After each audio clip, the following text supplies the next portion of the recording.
dominating this Battle Royale conversation right now. Everyone's making Battle Royale games. Call of Duty is making a Battle Royale mode. But PUBG is still the played game on Steam by far. It's not even close. I think what we can expect from PUBG at E3 this year is probably a map reveal. There's one that they've been talking about for a while, set in the Baltic Sea. It's going to be probably a snowy map. I'm sure we'll get a glimpse of that at least. We'll probably also see a release date for Sonok, that smaller map. And maybe if we're getting really crazy here, we'll see a PlayStation announcement, PS4 on the Sony stage, but I think that's probably a year off still.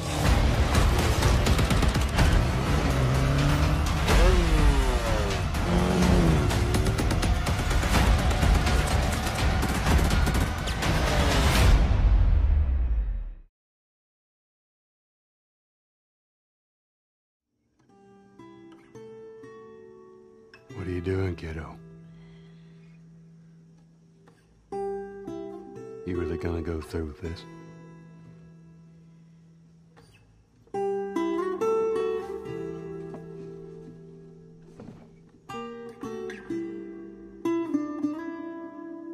I'm gonna find, and I'm gonna kill every last one of them. We last saw The Last of Us Part 2 back at Paris Games Week 2017, where Sony debuted this awesome trailer that had no characters we'd ever seen before. It was this mystery group of women who were brand new to us, but it offered this amazing new glimpse and kind of teased that the breadth of the story may be way bigger than we thought it was going to be. The Last of Us was one of the defining games of the PlayStation 3 and also of the developer Naughty Dog itself, and so seeing where they take this sequel is fascinating to look forward to. The Last of Us is still one of the most powerful and emotionally driven narrative games I've ever played, and so Part 2 could be an amazing continuation of the story with characters that we love, and I'd love to see more of them. The Last of Us Part 2 should be coming to PlayStation 4 hopefully in the next couple years, but we will definitely be seeing it at E3 2018. Sony confirmed that it is going to be the centerpiece of their E3 showcase, which I hope means we see new gameplay and see how that has evolved just as much as the actual storytelling has evolved. I played the original Last of Us over 2 days, and it was one of the most memorable gaming experiences of my life. That story between Joel and Ellie is so powerful, so relatable, even though it's in this weird, strange, post-apocalyptic world that we're not used to. I don't go running around shooting guys in the face who are trying to steal my knapsack full of knives and put together bottles of potions. But it still is so relatable, their dynamic as sort of this pseudo-father and daughter relationship that becomes so much more powerful as it goes along. I never expected we'd get a sequel. I thought that story was very much contained and ready to go as it was in this perfect sort of encapsulation of that world and these characters. So I'm really excited to see what story they have to tell, because that means there's something really powerful about Joel and Ellie's future that they have and that they want to tell us, and I can't wait to see what that is.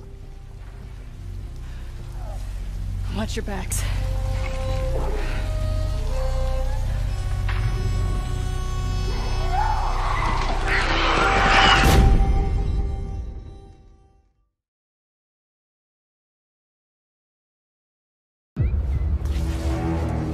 In its wake came an age of silence, but let us embrace whatever it brings.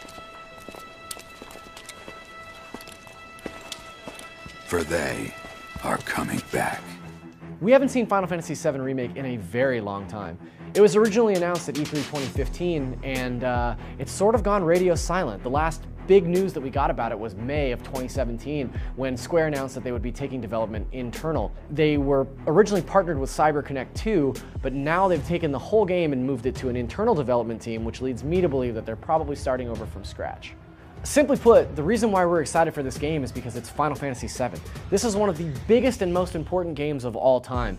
The idea that they would reboot this game with the graphical fidelity and the power of the PlayStation 4 behind it is exciting to people who are Final Fantasy fans like myself and the populace at large that never got an opportunity to play it. Now, the original Final Fantasy VII was a PlayStation exclusive, but obviously we've seen Square Enix port some of their big franchises like Final Fantasy and Kingdom Hearts to other systems, so we may see Final Fantasy VII Remake on PS4 as well as Xbox and PC. Now, as much as I would love to see Final Fantasy VII Remake make a huge reappearance at E3 this year, I just don't think it's going to happen.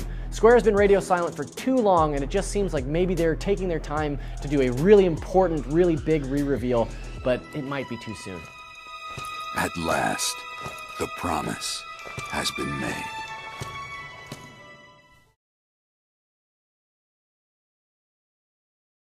いるんだろ元13機関元随分な言われようだな。だってノーバディを引き連れてるのは元13機関だろ We last saw Kingdom Hearts 3 earlier this year at the D23 Japan Expo event, where we actually saw a big new reveal of the Monsters Inc. world, which is one of the first Pixar worlds they've ever had in the franchise, alongside Toy Story, which is also in Kingdom Hearts 3. This game is going to look so cool based on what they've shown recently. So the game is still slated to come to PlayStation 4 and Xbox One, even though the main number titles have only been on PlayStation platforms.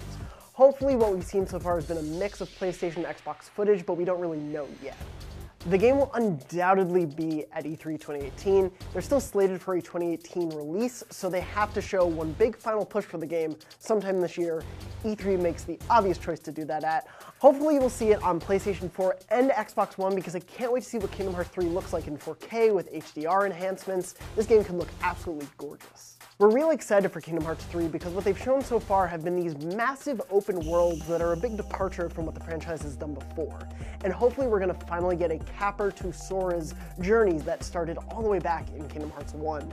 And personally, I've been waiting since the first Kingdom Hearts game to see this journey kind of come full circle, so I cannot believe that we're finally getting to see how this plays out.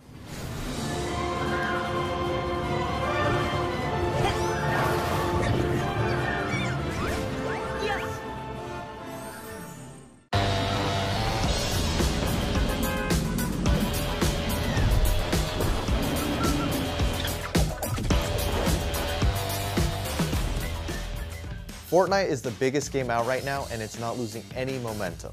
It's a polished free-to-play game with daily and weekly updates to keep you coming back.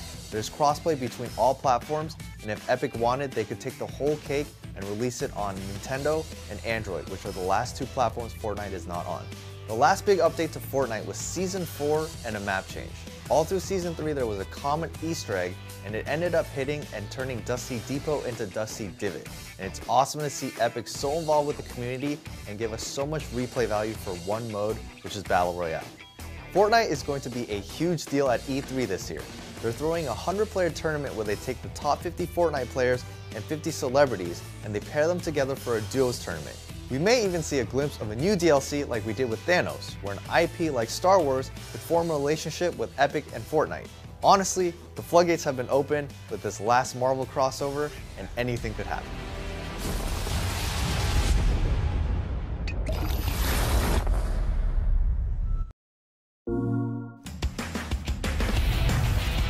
Live to be the hero in Astrobot Rescue Mission. Only on PlayStation VR. Live the game. PlayStation VR for the players.